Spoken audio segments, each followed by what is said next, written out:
जी. ए. कुलकर्णी यांच्या डोह काळीमा या कथासंग्रहातून सोडवण नावाची कथा. डॉक्टर दादा फाटक अस्ताव्यस्त मळक्या अंथरुणावरून उठले व उठताना बाजूला सिगारेटची थोटके ठेवलेल्या बशीला त्यांचा धक्का लागला व ती खाली पडून पसरली. त्यांनी निर्विकारपणे त्यांच्याकडे पाहिले व ते उठून आरशाकडे आले. अगदी तिराईताप्रमाणे त्यांनी स्वतःच्या चेहऱ्याकडे पाहिले व त्यांना वाटले अगदी गुन्हेगाराचा चेहरा. इंग्रजी डिटेक्टिव्ह मासिकात येतात तसला रुंद सैलावलेला, डोळ्यांखाली उतरलेल्या जाड मांसाची वर्तुळे, दाढीचे पांढरे खुंट थोडे वाढलेले. ते तेथे फार वेळ थांबले नाहीत. ते खिडकीपाशी आले व दोन्ही हात गजांवर ठेवून बाहेर पाहू लागले. रस्त्यावर अद्याप गर्दी नव्हती.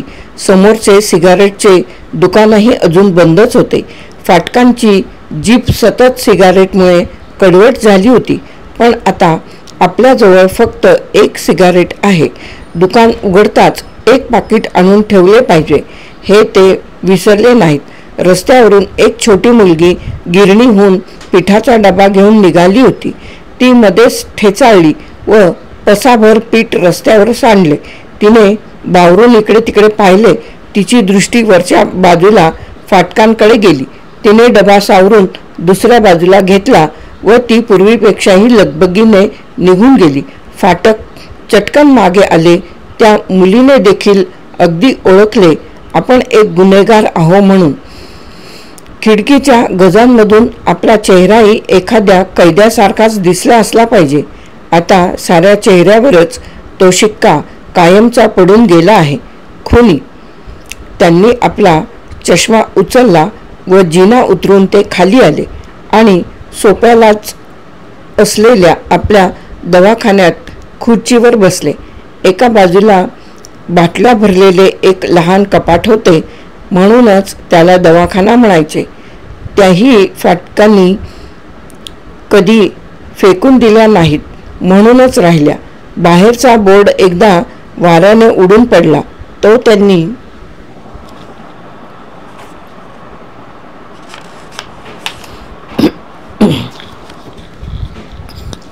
त्यांनी पुन्हा बसवला देखील नाही. फाटकांनी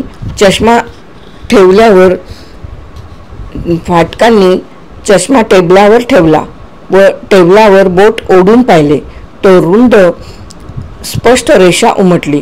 म्हणजे कालही रावजीने केर काढलेला दिसत नाही. त्यांनी फू फू करून धूळ झाडली व ते उदासपणे बसून राहिले.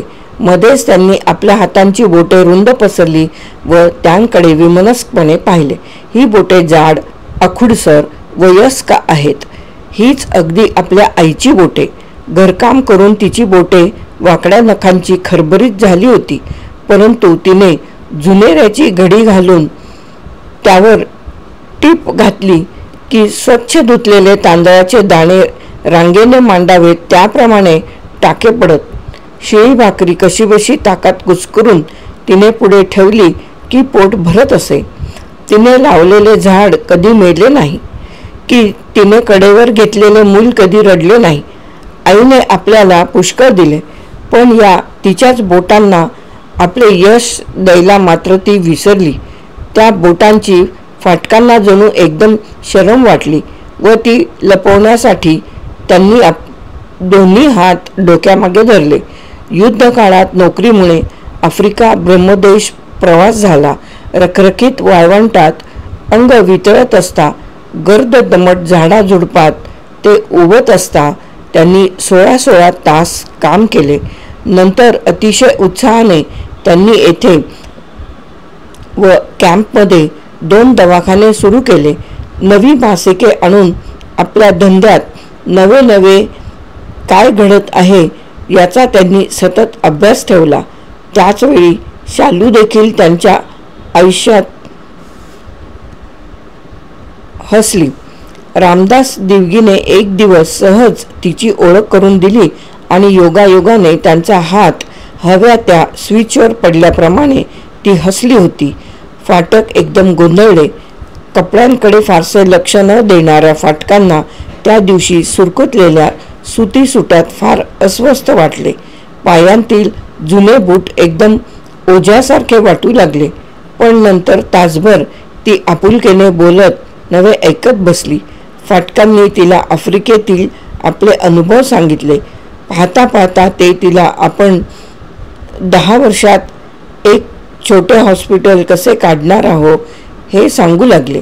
रामदास इतका जुना मित्र, पण त्याला देखील फाटकांनी आपली ती कल्पना सांगितली नव्हती. फाटकांच्या ज्ञानाविषयी इतरांना फार दबदबा वाटू लागला. अनेक जण त्यांना आपल्याबरोबर तपासणीसाठी घेऊन जात, त्यांच्या निदानाप्रमाणे औषध देत, पण खुद्द त्यांचेच दवाखाने मात्र रिकामेच राहिले. एखाद्या रोग्याशी ते बोलू लागले की तो बावरल्यासारखा होऊन अंग चोरत असे. मग घाईघाईने 2 दिवसांचे पैसे देऊन जात असे, पण परत मात्र तो पुन्हा कधी येत नसे. बाहेरच्या बाकावर रावजी जांभया देत बसू लागला. महिने कुणी न येता जाऊ लागला. 2-4 जुने वर्गमित्र कधीतरी इंजेक्शने घेत, फ्लूवर गोळ्या घेऊन जात, इतकेच. पुष्कळदा पोस्टाने नव्या औषधांच्या जाहिराती येत. कधीतरी एखादा एजंट येऊन 15 मिनिटे बोलत असे, पण शेवटी नमुना म्हणून फुकट द्यायची बाटली सुद्धा पुन्हा सुटकेसमध्ये घालून परत जात असे. शेवटी ते लोक देखील येण्याचे बंद झाले. फाटकांनी कॅम्पमधला दवाखाना बंद केला आणि याच ठिकाणी ते तासनतास बसून मनात कोळ्याची जाळी बांधू लागले. पायरीवर कोणाची तरी पावले वाजली म्हणून त्यांनी पाहिले. एक खेडवळ माणूस 8-10 वर्षाच्या मुलीला हाताला धरून उभा होता. त्या अशक्त मुलीला पाहताच फाटकांच्या पोटात भीतीचा गोळाच उठला व त्यांचा हात थरथरू लागला. हा माणूस वर चढून आपल्याकडे येऊ नये, त्या मुलीला तपासा असे म्हणू नये असे एकदम त्यांना वाटू लागले. हे डॉक्टर दाते कुठे राहतात? हातातली चिठ्ठी दाखवत त्या माणसाने विचारले. ते ऐकून फाटकांच्या मनावरील ताण एकदम कमी झाला. जा दातेकडे जा, देशपांडेकडे जा, कुणाकडेही जा, पण माझ्याकडे मात्र येऊ नकोस. मुलीला विशेष काही झाले नाही, फक्त कावीळ आहे थोडी, पण महिन्यात बरी होईल. मात्र माझ्याकडे येऊ नकोस. दातेंचा दवाखाना रस्त्याच्या अगदी टोकाला, पण आत गेलेल्या लहान रस्त्याला होता. फाटकांनी त्या माणसाला माहिती सांगितली व ते पुन्हा खुर्चीवर बसले. आता एखाद्या लहान मुलीकडे पाहण्याचे देखील धैर्य आपल्याला कधी होणार नाही. मग औषध देणे तर दूरच, हे त्यांना जाणवले. प्रत्येकीकडे आयुष्याचा एक तुकडा गहाण आहे, त्याची सोडवण आता या जन्मी होणार नाही आणि आपला प्राण तर पाण्यावर तरंगणाऱ्या भिंडाच्या मोळीखाली कायम दडपून गेला आहे. दाते डॉक्टरांचे नाव ऐकताच त्यांनी काल रात्री पाठवलेल्या चिठ्ठीची फाटकांना आठवण झाली. टेबलावरील 2-4 मळके कागद उलथे पालथे करून त्यांनी ती शोधून काढली व उगाच पुन्हा वाचून पाहिली. पण त्यांनी आपल्याला कशाला बोलावले आहे हे त्यांना समजेना. कसल्या तरी केसविषयी विचार राहिला, पण हा विचार मनात येताच न जाण्याचे त्यांनी ताबडतोब ठरवून टाकले. जीवनाचा जेथे जेथे प्रश्न आहे तेथे तेथे आपल्या बोटांना यश नाही, पण दुसऱ्या कशासाठी बोलावले असेल त्यांनी. बराच वेळ विचार करून जायचे की नाही हे त्यांना ठरवता येईना. नंतर पुन्हा बोलावणे आले की पाहता येईल असे त्यांनी ठरवले. आताच ताबडतोब निर्णय घेण्याची जरूर नाही असे ठरवताच त्यांना बरे वाटले व त्यांनी शिल्लक असलेली शेवटची सिगारेट पेटवली. त्यांनी एक झुरका मारला असेल नसेल तोच दातेंचा गडी पुन्हा आला. आता मार्गच उरला नाही. नुकतीच पेटवलेली सिगारेट त्यांनी तशीच चुरडून टाकली व ते उठले.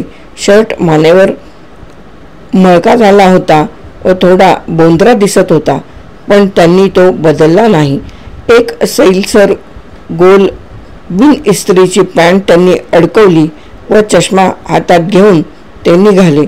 बाहेर पडताच शर्टाच्या खिशातून वर आलेले पेन त्यांनी दडपून खाली बसवले.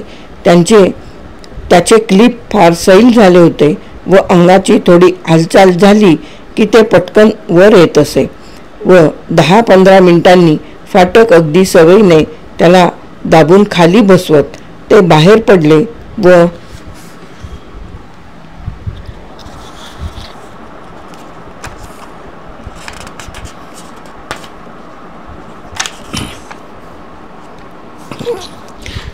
दातेंनी कशाला बोलावले असेल याचा विचार करत चालू लागले. त्यांना पाहताच दाते हसले. धंदेबाईक सराईत पेशंटना बरे वाटण्यासारखे फाटकांना वाटले. हे व्यवहारी हसणे डेल कार्नेगीला अगदी पसंत पडले असते. मी मुद्दामच तुम्हाला बोलावणं पाठवलं डॉक्टर, दाते म्हणाले. फार अर्जंट. मीच येणार होतो, पण इथं पेशंटच्या गर्दीतून सुटका होईल तर ना. तेव्हा म्हटलं तुम्हाला वेळ आहे, तुम्हाला यायला सांगितलं तर तुम्ही गैरसमज करून घेणार नाही. त्यांच्या शब्दांतील खोच ध्यानात घेऊन विसरत फाटकांनी आपले अंग खुर्चीत खुपसले.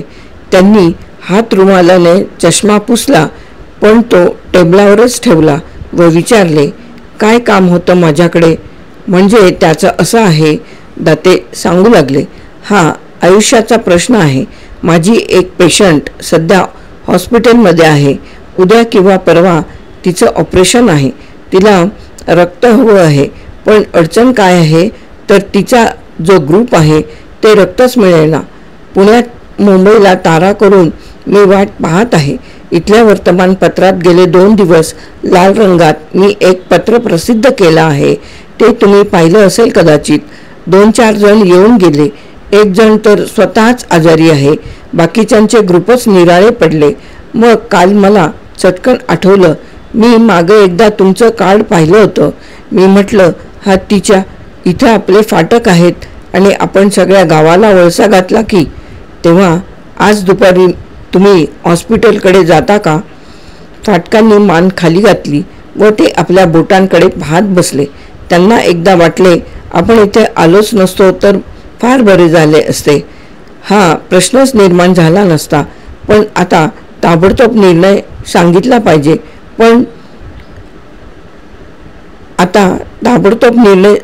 पाहिजे.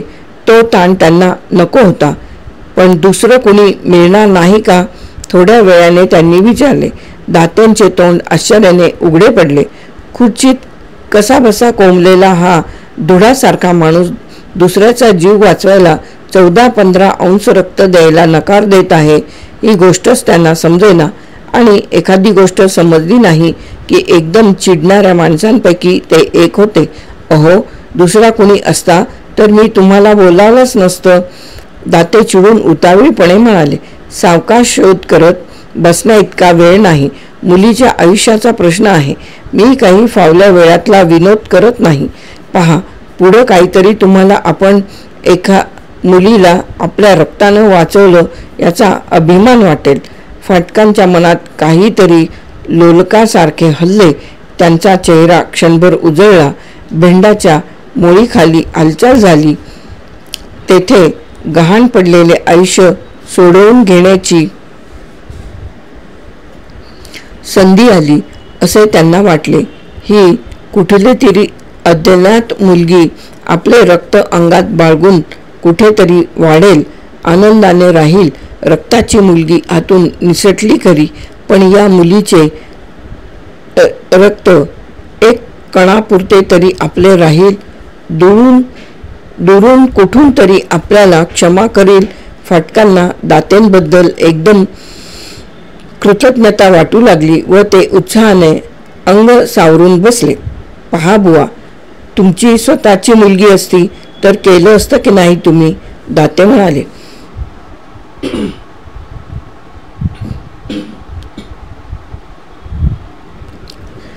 फाटकांच्या आत काहीतरी पिरघळल्यासारखे झाले व ते कोपऱ्यात सापडलेल्या श्वापदाप्रमाणे एकदम जागरूक झाले. स्वतःच्या मुलीसाठी, वृंदासाठी खूप खूप केले. ती आईबरोबर जात असता आपण तिला थांबवले आणि तिचा हात धरून तिला विहिरीकडे नेले. फाटक पुन्हा पिंजारलेल्या केसांनी बेभानपणे विहिरीत बुड्या मारू लागले. तेथे हातांना काही लागते का हे चाचपडून पाहू लागले. काळवंडात गेलेले पाणी, त्याची अमानुष थरथर. वेळ जसा जसा जाऊ लागला तसे कणाकणाने मरत हताशपणे पाण्यात घातलेल्या फेऱ्या. स्वतःच्या मुलीसाठी खूप केले. तिचे रक्त आपल्या हातावर कायमचे आहे आणि त्याच हातांनी या अज्ञात मुलीला स्पर्श करायचा. फाटक खचल्यासारखे झाले. विकल झालेले मन त्यांनी परत गुंडाळून ठेवले व ते जायला निघाले. सॉरी डॉक्टर, तुम्ही दुसरा कोणीतरी पहा, मुठीची उघडझाप करीत ते म्हणाले. दात्यांनी त्यांच्याकडे रोखून पाहिले. एवढ्या मांसाचा ढिगारा, त्यात एवढे पिंपा एवढे रक्त. ठीक आहे, दाते निर्विकारपणे म्हणाले. तुमची मर्जी. असल्या बाबतीत कोणावर बळजबरी काही करता येत नाही. पण मला वाटलं होतं. फाटक तेथेच क्षणभर घोटाळले. पण मला वाटलं होतं तुम्हाला थोडी तरी माणुसकी असेल. त्यांनी दात्यांचे शब्द स्वतःशी पुरे केले. त्यांनी दात्यांकडे पाहिले. एखाद्या फळावर अळी बसावी तसे ते उभट ठिपक्यांसारखे डोळे घेऊन खुर्चीवर आत्मविश्वासाने बसले होते. आयुष्यातील कारण आणि परिणाम यांची स्पष्ट कल्पना करून सदैव स्वच्छ सूर्यप्रकाशात निशंक जगणारी जी पुष्कळ अत्यंत मूर्ख आणि उथळ माणसे असतात त्यापैकीच तो एक. त्याला काय सांगायचे आणि त्याला समजणार तरी काय. कागदाची घडी घालावी त्याप्रमाणे त्याने आपल्या सोयीप्रमाणे जीवनाची घडी घालून ठेवली आहे आणि त्या रकान्यात चांगल्या वाईटाचा क्षुद्र हिशेब तो लिहित बसला आहे. दृष्टी अस्पष्ट करणाऱ्या पाण्याच्या लाटा त्याच्या डोळ्यांवरून कधी गेल्या नाहीत. लवचिकपणे क्षणभर दूर सरून पुन्हा आपल्याला सगळीकडून वेढणाऱ्या अंधारात हव्या असलेल्या वस्तूचा शोध घेत त्याने कधीही बेभान फेऱ्या घातल्या नाहीत. त्याला काय सांगायचे. फाटक वळले. त्यांनी पेन दाबून खाली बसवले व ते चालू लागले. परंतु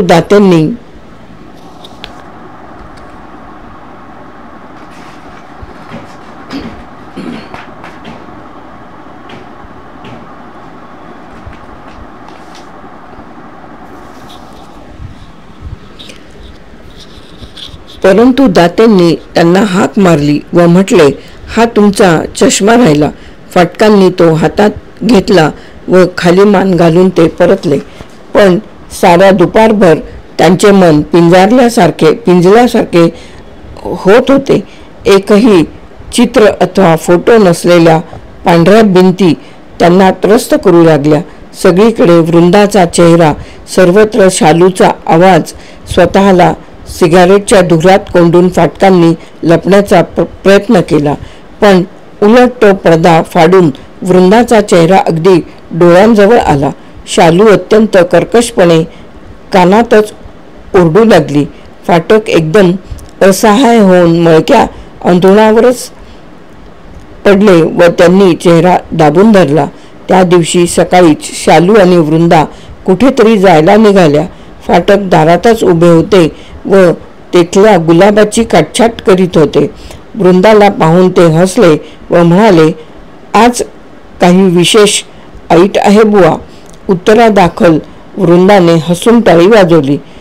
दोघीही कुणाच्या तरी घरी सारा दिवस जाणार होत्या.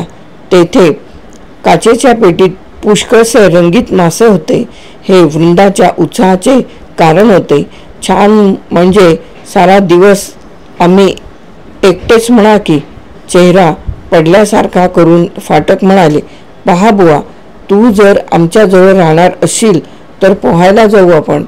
पोहण्याचे नाव ऐकताच वृंदाचा हात एकदम बटणाकडे गेला व 1-2 बटणे काढून नवा जागा काढून ठेवण्याची तिने तयारी सुद्धा केली.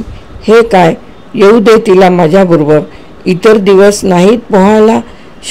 शालू एकदम अकारण चिडून म्हणाली. थोडेसे मनाविरुद्ध झाले की ती फार चिडत असे. पुष्कळदा तिच्यात उपहासाची धार येत असे. फाटकांना एकदम कमीपणा वाटला. तिच्या साऱ्या मैत्रिणींच्या मोटारी होत्या. त्यांच्या नवऱ्यांचे दवाखाने भरलेले असत. ती हल्ली कधी कुणाला आपल्या घरी बोलावत नसे. शालू व फाटक दोघेही एकत्र फिरायला जाऊन पुष्कळ वर्षे झाली असतील. तिच्यासमोर उभे असताना त्यांना आपले अपयश फार जाणवे. बरं वृंदा, आपण उद्या जाऊ सकाळी, तिला समजावत फाटक म्हणाले. पण सारा वेळ भिंगरीसारखी नाचणारी वृंदा फुरुंगटली. बाहेर जाण्याचा आनंद पोहण्याच्या कल्पनेने नाहीसा झाला होता आणि आता पोहणेही मिळणार नव्हते. आधी कशाला काढलात तो विषय? असं कसं समजत नाही तुम्हाला? शालू कर्कशपणे म्हणाली. आता घेऊन तरी जा, मी येईन मग लवकरच 2च्या बसनं. शालू निघून गेल्यावर मनावरचे दडपण गेल्याप्रमाणे फाटकांना मोकळे वाटले. त्यांनी वृंदाच्या गालाला मोठा खोटा चिमटा घेतला. ते आत आले व त्यांनी पोहण्याचे कपडे घेतले. त्यांनी महादूला हाक मारली व ती तिघेही चतुरदास सेठजींच्या बंगल्याजवळील विहिरीत आली. बंगला बहुधा मोकळाच असायचा. पुण्याचा स्टुडिओ आणि मुंबईचा व्यापार यांच्या व्यापात नरोत्तम कधी महिना 15 दिवस आला तरच तेथे गर्दी वाटे. तो आला की वृंदा शालूला भेटी येत आणि फाटकांसाठी सिगारेटचे 2 डबे. गेले 8 दिवस तो बंगल्यात होता. विहीर फार मोठी असून पायऱ्यांची होती. त्या वाडीतील सगळी पोरे त्या विहिरीतच डुंबून पोहायला शिकली होती. सकाळ झाली की त्यांची इतकी गर्दी होत असे की भेडाच्या मोळ्यांखाली पाणी दिसत नसे. वृंदाने 3दा गुडघे खर्चटून स्वतःच सायकल शिकून घेतली होती.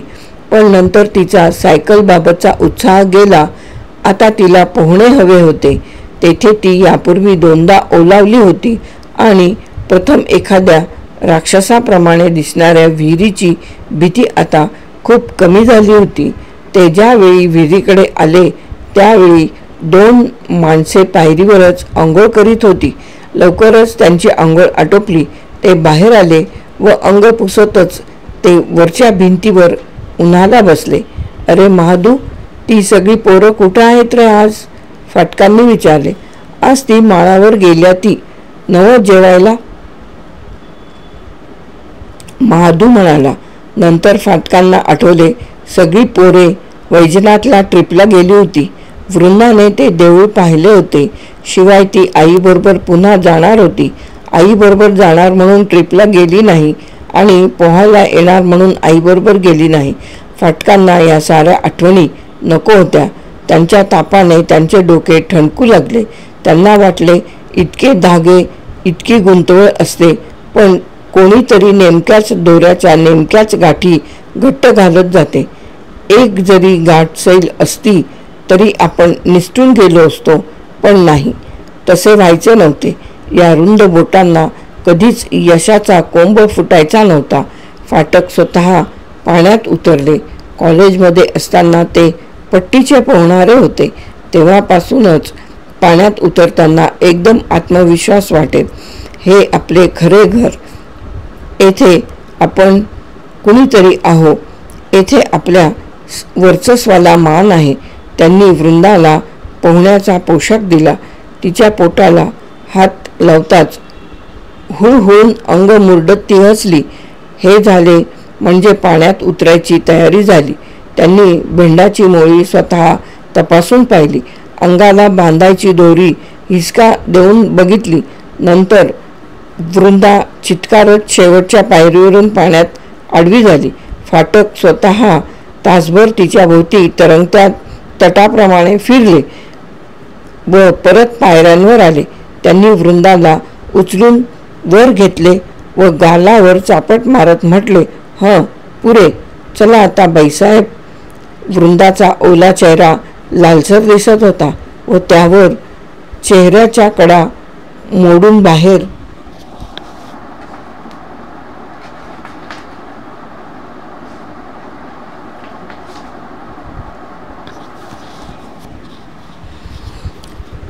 पडणार असे वाटण्याजोगा टवटवीतपणा होता.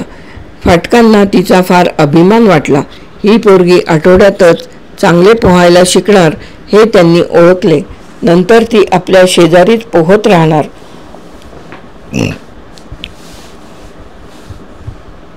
आपल्या शेजारी राहण्यात तिला कमीपणा वाटणार नाही. येथे मग यशापयशाचा प्रश्न नाही. पाणी थरथर हलत आहे आणि हातापायांच्या हालचालीने त्यावर सत्ता गाजवत आपण गोल फिरत आहो. बस, हाच निर्भर ऊन धुतला आनंद. फाटक पायऱ्या चढू लागले. त्यावेळी नरूच्या बंगल्याकडे जावे असा एक विचार त्यांच्या मनात आला. जर तो घरीच असला तर 2 बोटे मिळेल. त्या उपेक्षित उष्ण चवीने त्यांना एकदम उल्हसित वाटले. पण वृंदा अजून खालीच उभी होती. तेथूनच ती ओरडली, अजून एकदा जाऊया की. आता तर 10 वाजले असतील. आज पुरे. आता इथं कुणी नाही. हे बघ, मी तर चाललो, फाटक म्हणाले. पण त्यांचा आवाज कौतुकाने दुबळा झाला होता. कुणी नाही काय, महादू आहे. वर ते लोक आहेत, वृंदा म्हणाली आणि वरचे दोघेजण हसले. मी दूर जात नाही, इथेच पायरीजवळ पोहते. महादूही हसत 2 पायऱ्या उतरला. फाटकांना वाटले, डुंबेना 10 मिनिटे. नाहीतर महादू आहेच. महापुरात कृष्णा पोहणारा गडी जो. त्याने अनेकदा खुद्द फाटकांना दमवले होते. बरोबर 10 मिनिट. मी बंगल्यापर्यंत जाऊन येतो. कपडे घालून तयार असली पाहिजेस, फाटक म्हणाले. अरे महादू, 10 मिनिटात तिला उचलच, नाहीतर ती संध्याकाळपर्यंत राहील उन्हाळत. आणि तू जाऊ नकोस इथून. फाटक बंगल्याकडे गेले. नरू घरी होताच ते दोघेही ग्लास घेऊन बसले. त्या ठिकाणहून विहिरीची भिंत दिसत होती. फाटकांनी ग्लास संपवला नसेल. तोच वर बसलेल्या 2 माणसांपैकी एक जण धावत वर आला आणि पोरगी कुठे दिसत नाही म्हणून सांगू लागला. फाटक व नरू दोघेही विहिरीकडे धावले. महादू व दुसरा माणूस दोघेही बुड्या मारत होते. 5-10 मिनिटे वृंदा डुबुक डुबुक करत फिरत होती. नंतर आवाज एकदम बंद झालेला पाहून महादू हाक मारत शेवटच्या पायरीवर आला. अंगाला बांधलेली दोरी तुटली होती व बेंडाची मोळी पाण्यावर तरंगत होती. खालून निसटलेली वृंदा त्या डोळ्याने गिळली होती. फाटकांनी कपडे ओरबडून टाकले व वेड्याप्रमाणे ते पाण्यात सारखे फिरू लागले. नरूने आणखी माणसे आणली आणि संध्याकाळी 5ला वृंदाचे प्रेत मिळाले. फारसे केस ओढत फाटक बधीर झाल्याप्रमाणे रात्रभर खुर्चीत बसून होते. शालूही आघात झाल्याप्रमाणे गोठून कोरड्या डोळ्यांनी त्यांच्या समोर बसून होती. तिने बाहेर जाण्यासाठी घातलेले नवे कपडे देखील बदलले नव्हते.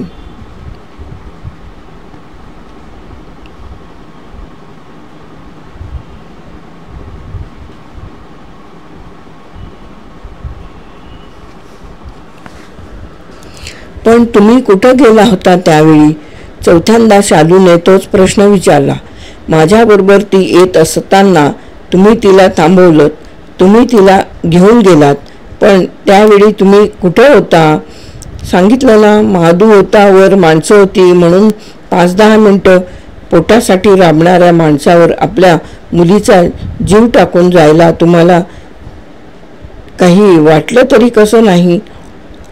शालू ताडकन उभी राहिली व थरथर कापू लागली. 5-10 मिनिटं. एकदा बाटली उघडली की पोटची पोर मरत असली तरी तुम्हाला सोयर सुतक नाही. अगदी बोलावून नेऊन मारलं तिला. आग लावा आता या तुमच्या घराला. सारं आयुष्य नासून घेतलं मी इथं येऊन. ती एकदम रडू लागली व रडतच आत गेली. आपले आयुष्यच त्या क्षणी मरून गेले हे फाटकांनी ओळखले व ते भ्रमिष्ठासारखे बसून राहिले. शालूच्या डोळ्यांकडे आता कधीच आपल्याला सरळ नजरेने पाहता येणार नाही, परंतु 15 दिवसांतच शालू पुण्याला बहिणीकडे निघून गेली. त्यावेळी फाटक घरी नव्हते. तिने एक चिठ्ठी देखील मागे ठेवली नाही. आपण वृंदाला हाताला धरून विहिरीकडे नेले, फक्त उचलून मात्र तिला आत फेकले नाही इतकेच. हा आघात फाटकांना सहन झाला नाही. त्यांनी तो बंगला विकून टाकला व ते या 2 सोप्यावर भूतासारखे राहू लागले. पायरीवर कुणाचा आवाज झाला की ते अंग चोरून बसत आणि तो निघून गेला की त्यांना हायसे वाटे. त्यावेळी आपण फक्त 10 मिनिटे गेलो नसतो तर आज वृंदा असत खेळत वाढली असती. पाणी हा आपला इतका जीवाभावाचा मित्र आणि नेमक्या त्यानेच एक क्षण साधून असा विश्वासघातकी प्रहार केला. रामदास दिवगीला ते ऐकून निष्ठुर समाधान झाले असेल. रस्त्यातून जाताना फाटक मध्येच आजूबाजूला पाहत कुणी ना कुणीतरी आपल्याकडे रोखून पाहत आहे असे त्यांना दिसे व ते बिचकून दपादपा चालू लागत. तो अवजड देह नेताना त्यांना धाप लागे, पण बेड्याप्रमाणे ते चालतच राहत. भेंड्याच्या मोळीखाली गहाण पडलेले आयुष्य सोडवण्याचा प्रयत्न करत ते कंगालाप्रमाणे एक एक दिवस तोडून टाकत जगत होते. रामदास दिवगी केम्ब्रिजहून येऊन येथे राहिला. त्यावेळी तर गावातील निम्मे रस्ते त्यांना बंद झाले. 2-4 महिन्यांतच तो एखाद्या पिशाच्याप्रमाणे त्यांच्या पाळतीवर राहू लागला. त्याने मुद्दाम त्यांच्याच क्लबात नाव घातले. तो अनेकदा फाटक जात असलेल्या रस्त्यावरच सिगारेटच्या दुकानात दिसे. बससाठी उभ्या असलेल्या लोकांच्या रांगेकडे सहज पाहिले तर अचानक त्याचा कुत्सित चेहरा दिसे. अशा दर क्षणाने त्यांचे आयुष्य हादरून जात असे. रात्री सिगारेटचा डीक पडला, तोंड कडवटून गेले, झोप जळून गेल्यामुळे तारवटल्यासारखे झाले की हताशपणे त्यांना वाटे रामदासने सरळ यावे आणि मानेत सुरी खुपसावी. आता हे भणंग आयुष्य पुरे. त्या विहिरीत आयुष्याचा एक तुकडा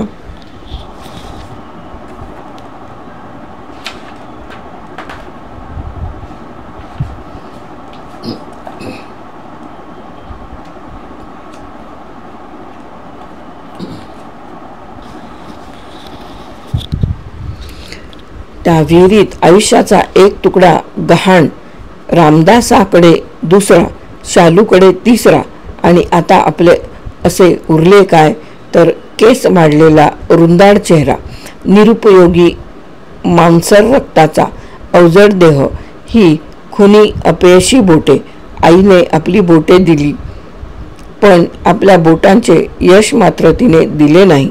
ते दुपारी एकटे असले म्हणजे हे सारे एखाद्या काळ्या जळजळीत लाटेप्रमाणे त्यांच्यावर आदळे व त्यांना गुदमरल्यासारखे होत असे.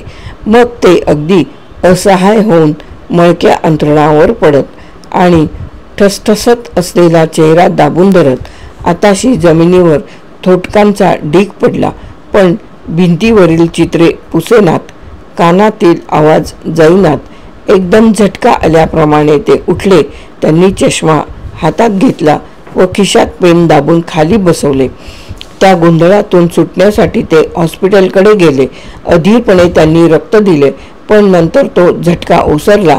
या गुन्ह्याबद्दल आपल्याला कुणी हटकतील असल्या भीतीप्रमाणे ते धपापत पावले टाकत बाहेर पडले व आपण येथे का आलो याचा विचार करत ते परतले.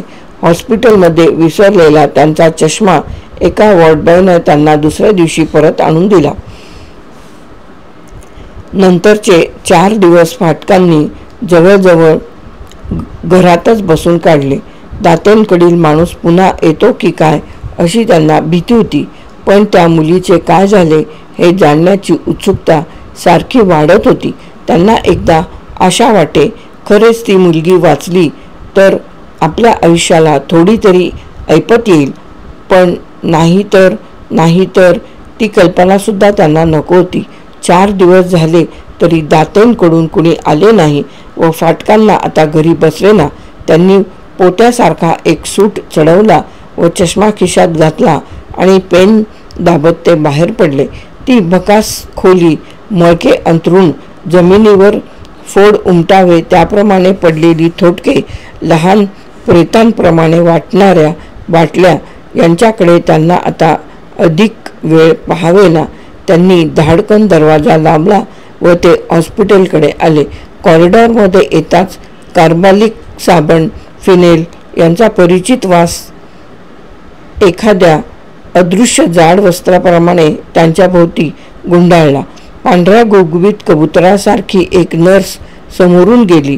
फाटक पूर्वी येथे कितीतरी वेळा येत चीफ मेडिकल ऑफिसरपासून दूर एक फरलांगावर असलेल्या छोट्या व निर्लज्ज महाग औषध दुकानापर्यंत सगळे त्यांना माहीत होते. पण आज त्यांना एखाद्या खेडवळाप्रमाणे गोंधळल्यासारखे वाटू लागले व पुढे जावे हे त्यांना समजेना.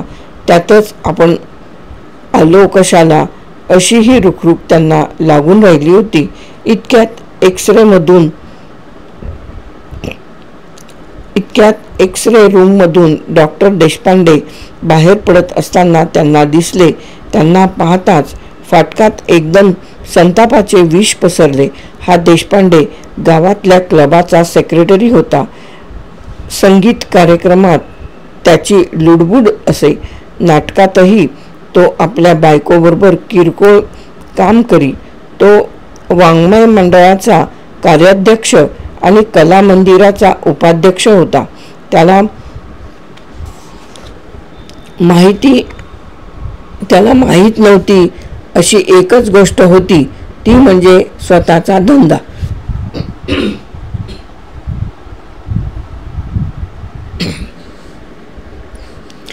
निव्वळ त्याच्या हलगर्जीपणामुळे 6 माणसे मेलेली फाटकांना माहीत होती. पोटात अल्सर झालेल्या माणसाला तो अपचनावर 4-4 महिने औषध देत असे. सायरोसिस झालेली एक केस त्याने 4 महिने दुर्लक्षिली. मग पोट घट्ट झाले, पायाला सूज आली.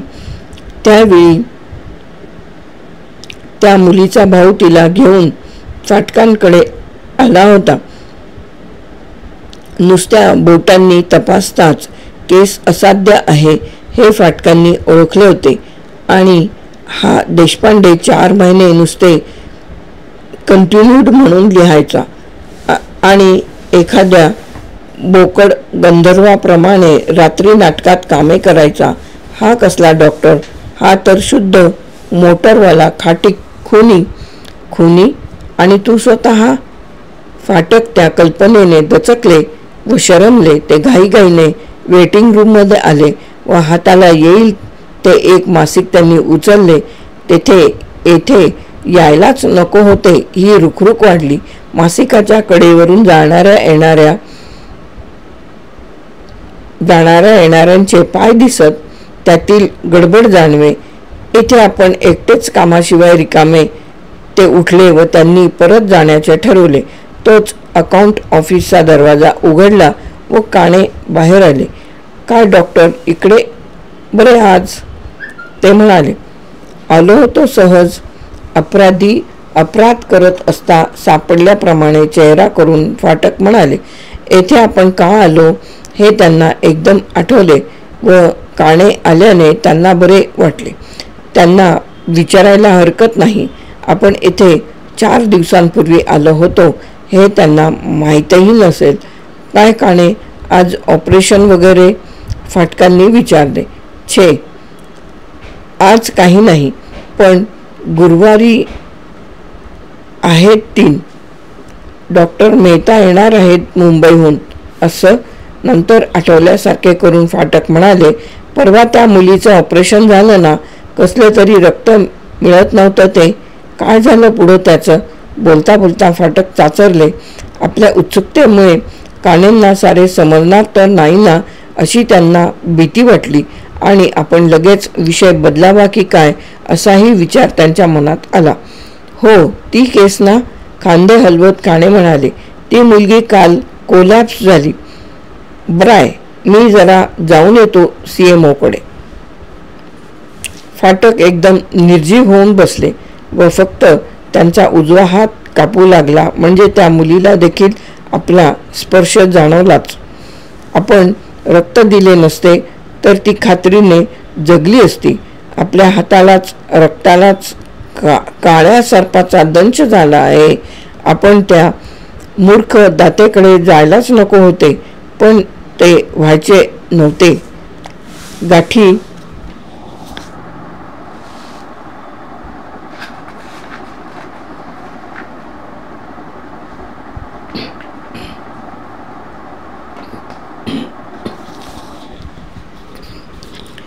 गाठी घालणाऱ्याच्या हातून एक गाठ सैल पडायची नाही. आणखी एक तुकडा मिंधा झाला. फाटकांचा चेहरा आवळल्यासारखा झाला आणि अगदी दमून गेल्याप्रमाणे त्यांना शरीराचे ओझे वाटू लागले. खाली मान घालून ते उठले व दोन्ही बाजूंना बसलेल्या लोकांच्या मधून चालू लागले. त्यांना वाटू लागले प्रत्येकाचे डोळे आपल्या पाठीवर संतापाने खिळले आहेत.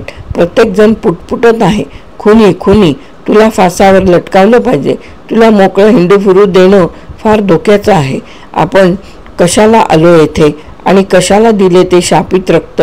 हातात चुरा घेतलेला खुनी ओळखता येतो, पकडताही येतो, पण आपण मात्र लाल विश्वासघाताने हा खून केला. कॉटवर आपण पसरलो, दंडाला पट्टा बांधून घेतला व थेंबा थेंबाने तिच्या आयुष्यात विष टाकले. एक थेंब देऊन एक श्वास लुबाडला आणि रक्त पिऊन जगणाऱ्या भूताप्रमाणे तिचे आयुष्य पिऊन आपण हा देह तोलत ही पावले टाकत बाहेर पडत आहो. कोण होती ती मुलगी? दिसायला कशी होती ती?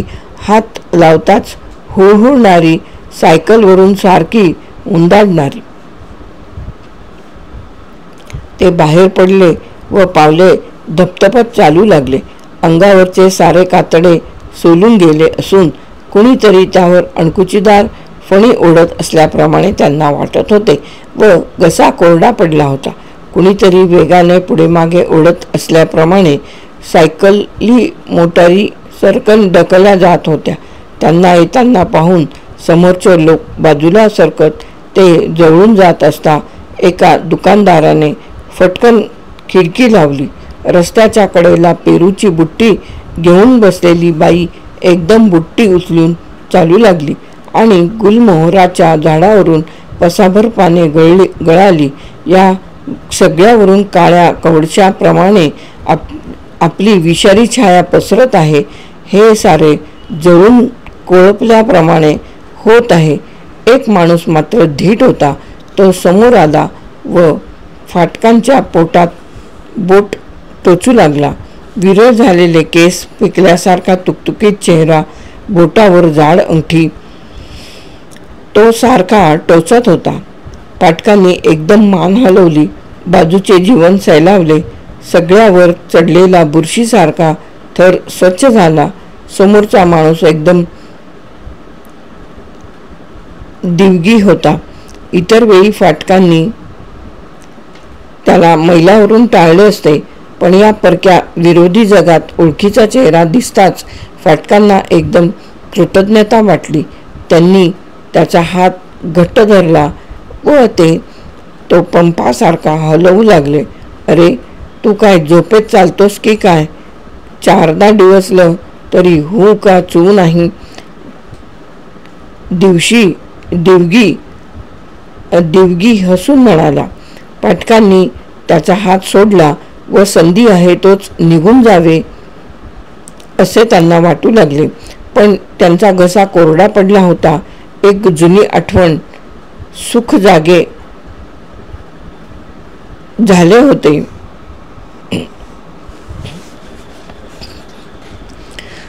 अरे रामदास, तुझ्या खोलीवर आहे का रे एखादा थेंब?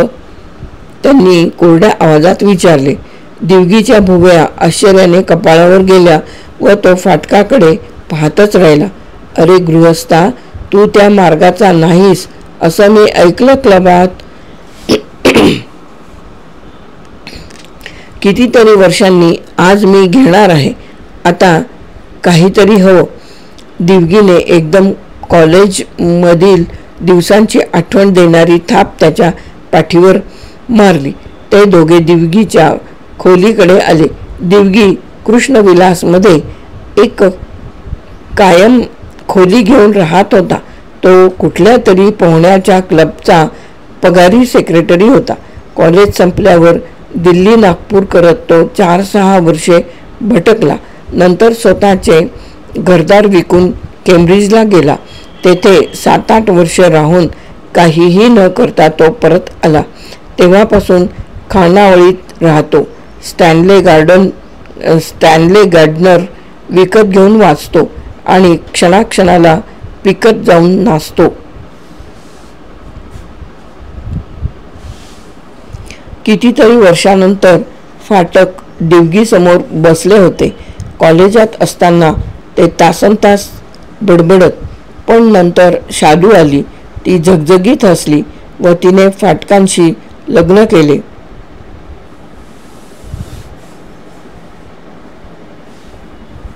दिवगी असाच भटकत गेला व शेवटी कृष्णविलासमधील या खोलीत वाळूवर येऊन पडला. येथे आल्यावर फाटकांनी त्याला पूर्ण टाळले होते, पण आता ते कृतज्ञतेने त्याच्या मागोमाग खोलीत गेले. दिवगीने दरवाजा लांबला व एका खुर्चीवरील मळके कपडे बाजूला करून फाटकांना बसण्यासाठी जागा करून दिली. नंतर त्याने कपाटातून 2 ग्लास काढले व हातरुमालाने स्वच्छ पुसले. नंतर त्याने डोळा मिचकावत गार्डनरच्या पुस्तकामागून एक बाटली काढली. रम चालेल ना रे? त्याने विचारले. हवं तर दुसरंही आहे, पण ही रम पहा तरी. चालेल काहीही, दमून फाटक म्हणाले. फाटकांनी थोडे पाणी घेतले. ग्लास किणकिणले. पहिल्या घोटानंतर तांबूस उष्ण पट्टी साऱ्या अंगभर पसरली आणि गळ्यात धारदार चव राहिली, पण ती सुखाची होती. त्यांनी आणखी एक घोट घेतला व ग्लास खाली फेकून सिगारेट पेटवली. त्यांचा अवजड ओबडधोबड देह आता उबदार वाटू लागला व कोळपून गेलेले मन पुन्हा उकळू लागले. मग ती आठवण जाईना. आत्ताच हॉस्पिटलमधून आलो. एका मुलीचं ऑपरेशन होतं म्हणून पाहायला गेलो होतो, पण केस फेल झाली. फाटक जणू स्वतःशी म्हणाले. कुणी आप्तांपैकी? दिवगीने विचारले. फाटकांनी मान हलवली व ते गप्प झाले. दादू, हल्ली तिच्याविषयी काही कळलं का रे? दिवगीने विचारले. त्याचा ग्लास तसाच होता व त्यानेही सिगारेट पेटवली होती. कोण? कुणाकडून? दचकून फाटकांनी विचारले व नंतर त्यांच्या ध्यानात आले तो शादूविषयी बोलत होता. त्यांनी खिशातून चष्मा काढला व पुसून टेबलावर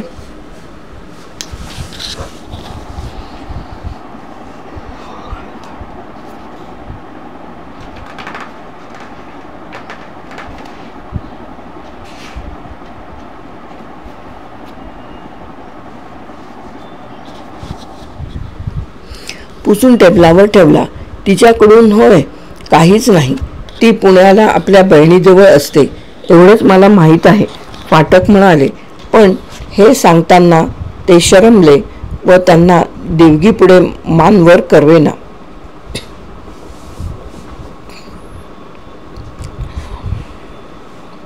त्याच्याकडेही आपला एक भाग गहाण आहे हे त्यांना जाणवले. त्याने शालूशी ओळख करून दिली. त्यावेळी त्याचे तिच्याशी लग्न ठरले होते. केम्ब्रिजला 2च वर्ष राहून परतल्यावर तो तिच्याशी लग्न करणार होता. फाटकांनी नंतर त्याला बातमी सांगितली. त्यावेळी तो खुळा चेहरा करून एकदम खुर्चीवर बसला होता. तो लग्नाला आला नाही की त्याने पत्र पाठवले नाही. काय रे रामदास, तू काय मी काय, आता आपापले पाठ संपवून बसलो आहोत. खरं सांग, माझ्याविषयी तुला कधी द्वेष संताप वाटला नाही? आतल्या आत सुखाने मनमोकळे होऊन फाटकांनी विचारले. दिवगी एकदम हसला. त्याच्या तकतकीत चेहऱ्यावर पुष्कळशा सुरकुत्या पडल्या व पुसून टाकल्याप्रमाणे नाहीशा झाल्या. द्वेष संताप वाटला नाही. तो म्हणाला, अरे 7-8 वर्ष मी सारखा जळत होतो. तुला आश्चर्य वाटेल, नाटक कादंबऱ्यात घडतं तसा वागलो मी अगदी मूर्खासारखा. तुला माहीत नाही, मी एक लांबलचक सुरा विकत घेतला होता. आता तसल्या सूर्याकडं नुसतं पाहिलं तर हातपाय लटपटू लागतील, पण मी तो त्यावेळी सारखा जवळ बाळगत असे. तो घेऊन मी तुला मारण्यासाठी तुझ्या त्या जुन्या बंगल्याकडे आलो होतो. ती मला बसस्टँडजवळ दिसली म्हणूनच मी आत शिरलो. पण तुझं नशीबच सिकंदर, म्हणून तू वाचलास. तू आपल्या मुलीला घेऊन पोहायला गेला होतास म्हणून वाचलास. संध्याकाळी यायचा निश्चय करून मी परतलो. नंतर मला ती सारी हकीकत समजली. नंतर 8-15 दिवस सुरा बाळगून उगाच हिंडलो आणि शेवटी तो मी कुठंतरी फेकून दिला. असला माझा मूर्खपणा. दिवगी पुन्हा हसला. त्या दिवशी तू भेटला असतास तर आपण दोघेही आज इथं दिसलो नसतो. पायऱ्यांची मोठी विहीर, भिंडाची मोळी, डुबक डुबक हातपाय हलवणारी वृंदा, मोठ्या माशाप्रमाणे आपण फेऱ्या घालत होतो. विहिरीचा अजस्त्र काळा डोळा, त्यातील प्रतिबिंबाप्रमाणे आपण व वृंदा. मग डोळ्यातील बाहुली उघडते व वृंदाला आत बोलावून नेते. वृंदाचा हात धरून आपण तिला डोळ्यात नेले, तिला मारले व त्यामुळे आपण व आपला प्राण वाचवला. या साऱ्या घटना एखाद्या गोष्टीतील असल्याप्रमाणे फाटकांनी तिराहिताप्रमाणे पाहिल्या व पुन्हा ग्लास उचलला. त्या दिवशी मी मेलो असतो तर मला दुःख झालं नसतं, ते म्हणाले. पण मी मात्र बावळटपणे फासावर चढलो असतो. दिवगी म्हणाला, नंतर माझं आयुष्यच बदलून गेलं. कुणाविषयी राग वाटण्या इतकं त्राणच उरलं नाही माझ्यात. मला वाटलं जे झालं त्यात तुझा किंवा शालूचा काय दोष आहे. हे अगदी असंच व्हावं असं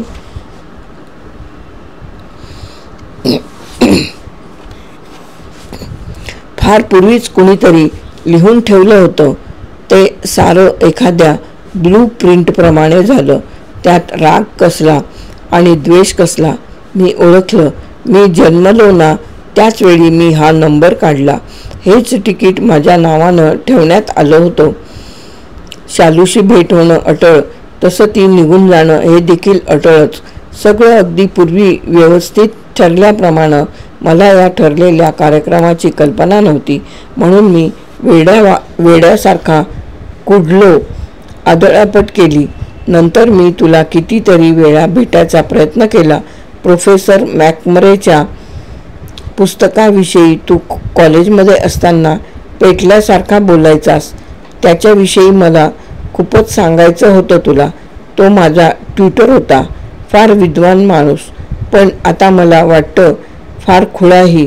त्याला देखील हा कार्यक्रम कधी समजला नाही. एवढ्यासाठी मी तुझ्या क्लबचा मेंबर झालो, पण म्हणूनच तू दुसरीकडे गेलास. मी समोर दिसलो की तू मला टाळायचास. एखाद्या गुन्हेगाराप्रमाणे तू मला दूर ठेवलंस. नंतर मी तो प्रयत्न सोडला. वाटलं हा देखील त्या कार्यक्रमाचाच भाग आहे. शालू, केम्ब्रिज, कृष्णविलास, सेक्रेटरी आणि हिरम, सारे काही अत्यंत रेखीव अटळ कार्यक्रमातील लहान प्रसंग आहेत. आणि वृंदा, भेंडाची मोळी, तुटलेली दोरी, नरूने दिलेला ग्लास, फाटक फार फार अस्वस्थ झाले. त्यांना रामदासचा थोडा रागही आला. रामदास, मग तू फार सुखी माणूस आहेस बघ, ते कडवटपणे म्हणाले. दिवगी खूप मोठ्याने हसला. तो म्हणाला, दादू, तू अजून कुत्सित आहेस की. अरे 40-45 वर्ष जगूनही एखादा माणूस कुत्सितच राहिला तर त्यानं काहीही शिकून घेतलं नाही. तो अगदी कोरडा ठणठणीत राहिला. असं खुशाल समजावं. सुखी आहेस. मग सरळ तू मला मूर्ख, कठोर, भावनाशून्य का म्हणत नाहीस? पण तू चुकलास. मी मात्र ती चूक पुन्हा कधी करणार नाही. हे सुख नाही, ही फक्त सवय आहे. तसं पाहिलं तर चटका बसावा, मनात कायम राहावं असं सुख मला कधीच मिळालं नाही. मला काय वाटायचं माहीत आहे? पांढरा शुभ्र घोडा असावा, त्याच्यावर बसून बाणाच्या वेगानं दमेपर्यंत धावावं. वारा वेगानं अंगावर आदळून बाजूला सरकत आहे आणि घोड्याचे डौलदार स्नायू खाली लहान लहान मांसल लाटांप्रमाणे थरथरत आहेत. केम्ब्रिजला असताना घोड्यावर बसणं शिकण्याचा मी प्रयत्न केला.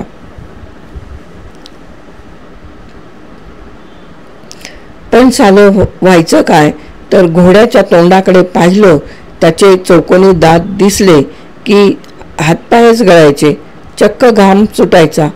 घोड्यावर बसायची ईर्ष्या आणि घोड्याची भीती एकत्र ठेवून देवानं इरसाल विनोद केला आहे बघ माझ्या बाबतीत. हा विनोद आता देखील सुटला नाही. मला पाण्याची इतकी भीती वाटते की अद्याप मला पोहता येत नाही.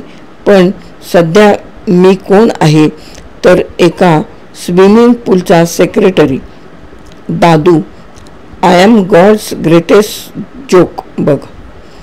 दिवगी मांडीवर थाप मारत मिनिटभर हसत राहिला.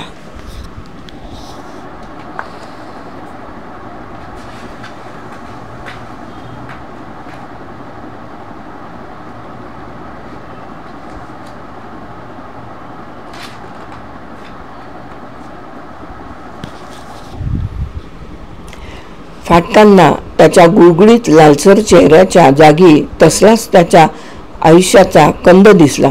दर दिवशी एक एक पापुद्रा टाकून लहान होत तो संपत आहे. पण अगदी आतपर्यंत तोच बाहेरचा लालसर नितळपणा फारशी ऐपत नाही. पण ठिकठिकाणी आयुष्य गहाण ठेवून मिंधेपणाने तो भणंग दिवस तरी जगत नाही. फाटकांचा ग्लास रिकामा झाला होता तेव्हा दिवगीने आणखी 2 बोटे ओतली. पण फाटकांनी 3 बोटे दाखवली. त्यांनी ग्लास तसाच कडक उचलला व संपवला. पातळ तपकिरी जाळाप्रमाणे रम अंगभर पसरली. फाटक एकदम ताठ बसले व त्यांचे अलग ओठ शिवून टाकल्याप्रमाणे आवळले गेले. ते खुर्चीचा आधार घेत उठले व त्यांनी फाउंटन पेन दडपून आत ढकलले. दिवगीने एक छोटी चपटी बाटली पुस्तकामागून काढली व फाटकांच्या पाठीवर थाप मारत त्यांच्या खिशात ठेवली. असू दे तुझ्याजवळ. तिचं नावच आहे मुळी डॉक्टर्स विस्की. खास तुझ्यासाठी अगदी बंगळुरी माल आहे. फाटक जाताना दरवाजाचा आधार घेत होते. ते पाहून तो पुढे झाला आणि त्याने विचारले, जाशील ना रे की येऊ कोपऱ्यापर्यंत? तो आवाज फार दुरून आल्याप्रमाणे वाटला. फाटकांनी मान हलवली व ते चालू लागले.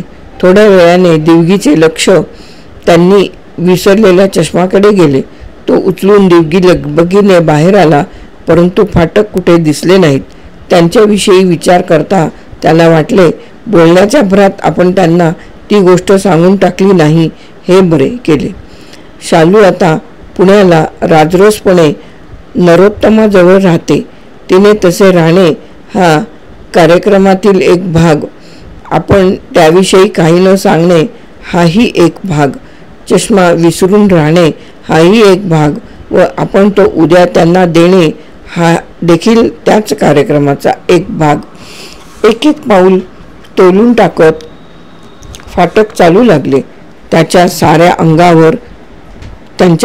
अंगावर कंप होता व जरा पाऊल चुकले की डोलारा कोसळल्याप्रमाणे आपण खाली येणार अशी त्यांना भीती वाटत होती. हा रस्ता कोणता आहे? आपण कुठे चाललो आहो? आणि तिकडेच का? धुक्यासारख्या मनात प्रश्न फणा काढू लागले. कोणता रस्ता आहे कुणास ठाऊक, पण रस्ता सिमेंटचा आहे. त्याच्याकडेने झाडे आहेत. मोठ्या काळ्या पंजाप्रमाणे त्यांच्या सावल्या पडल्या आहेत. आपल्याला बोटात पकडण्यासाठी त्यामधूनच हलतात. रस्त्याच्या कडेला 2 बाके होती. बाक पाहताच फाटकांना एकदम दमल्यासारखे वाटले व अंग दुबळे झाले.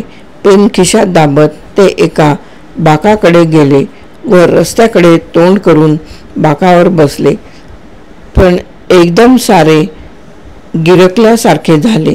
रिबन ओढल्याप्रमाणे पायाखालचा रस्ता निसटला आणि झाडांचे छत डोळ्यांवर आले. कुणीतरी रस्त्यावर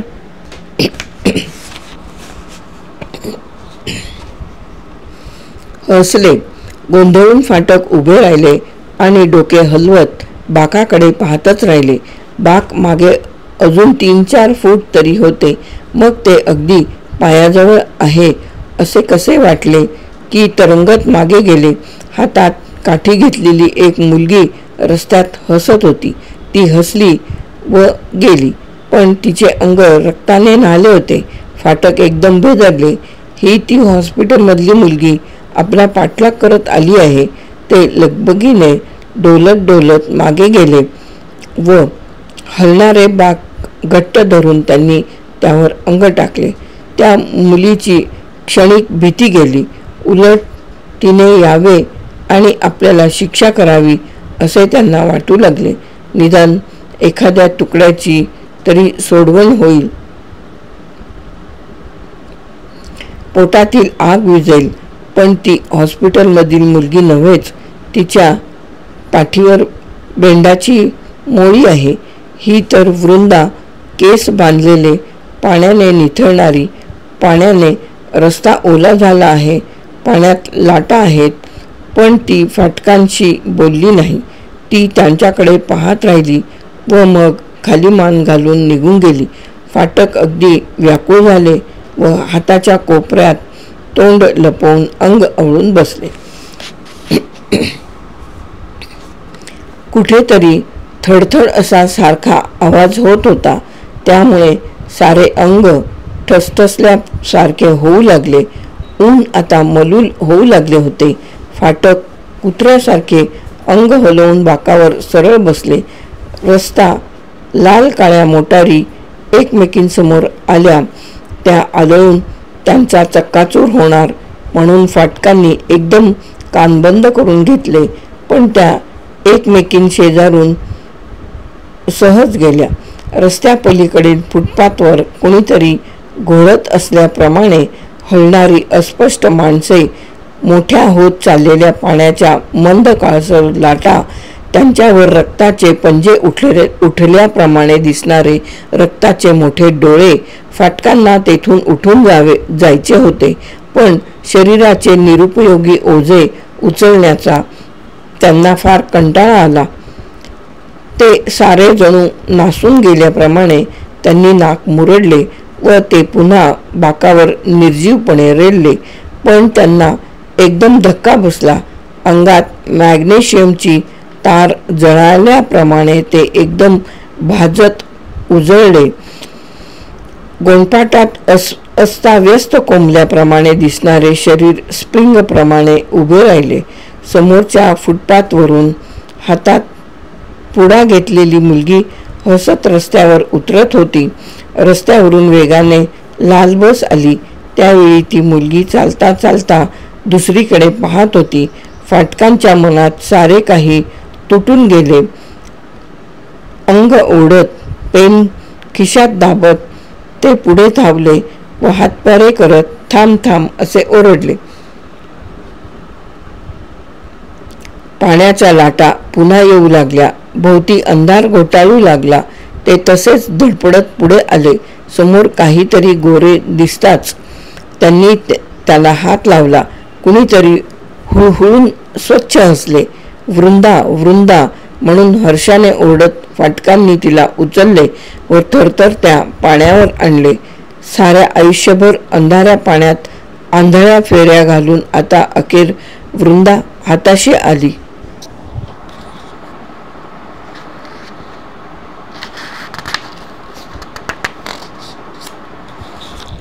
त्यांनी तिला पुन्हा स्पर्श केला. ती परिचितपणे हळूहळू ती परिचितपणे हुळहुळून त्यांना बिलगताच त्यांनी आपला रुंद किंचित दाढी वाढलेला सैल चेहरा थोडा वर केला व उन्हाकडे पाहत उन्ह पीत ते मोठ्याने मनापासून हसले. कर्कशपणे ब्रेक लावून बस थोड्या अंतरावर थांबली. रस्त्यावर पडलेल्या फाटकांभोवती लोक जमा झाले. त्यांचे हातवारे पाहून थबकलेली मुलगी देखील काय झाले पाहण्यासाठी आली व घोळक्यात मिसळली. एकाने खाली वाकून पाहिले. खिशातील बाटली फुटून फाटकांच्या कोटाचा एक भाग ओला झाला होता. तो उठला व त्याने कोपर वाकवून अंगठा तोंडाकडे नेऊन बाटली वाकडी केल्याच्या आविर्भावात केला. हत्तीच्या जमलेले लोक म्हणाले. त्यांचे चेहरे उजळले. सगळ्यांना सारा अर्थ समजला व कुणाला काही सुद्धा गूढ वाटले नाही. थोड्या अंतरावर मात्र एक माणूस साशंक कावऱ्या बावऱ्या नजरेने उभा होता. किंचित दूर पडलेल्या पेनावर पाय ठेवून तो उभा होता. लोक जाऊ लागताच पायाच्याच बोटांनी ते त्याने वर उचलले व हळूच खिशात ठेवून खाली दाबत तो निघून गेला. कथा समाप्त. सोडवण नावाची जी. ए. कुलकर्णी यांची कथा समाप्त.